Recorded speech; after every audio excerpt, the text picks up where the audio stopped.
I started at TOMA when I was 3.5 years old, and when I was 3.5 years old, I didn't know why we bowed. I didn't know how to count in Korean. All I knew is that I did what the black belts told me to do. I started to realize that I had control over myself, and I had control over how I performed and how quickly I improved in myself. When I was 8 years old, life took a turn for me. I had a very challenging year and spent most of my days feeling so uncomfortable, but TOMA started to become a safe space because I knew what was expected of me and I knew what I had to do. I had my good days and bad days at TOMA. I broke over 1,000 boards, passed belt tests, participated in breakathons, TOMA festivals, and performed in Times Square twice. I also didn't break over 1,000 boards. I got combinations and forms wrong more than I got them right. And sometimes heating pads and ice packs were part of my daily routine, just like brushing my teeth. TOMA was not easy for me. I wanted to quit a lot of times because it felt very stressful.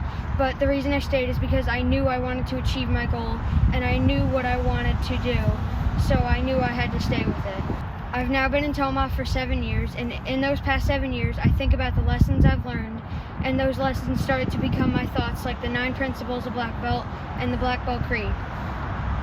And now is the time that I will prove to myself that I am a dedicated student of Elite TOMA, and I do live my life by the principles of black belt of modesty, courtesy, integrity, perseverance, self-control, and indomitable spirit.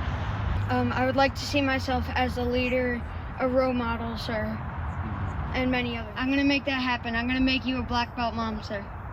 So Brayden started when he was 3.5, and he really didn't know what to do. He just kind of did what people told him to do, and that was it.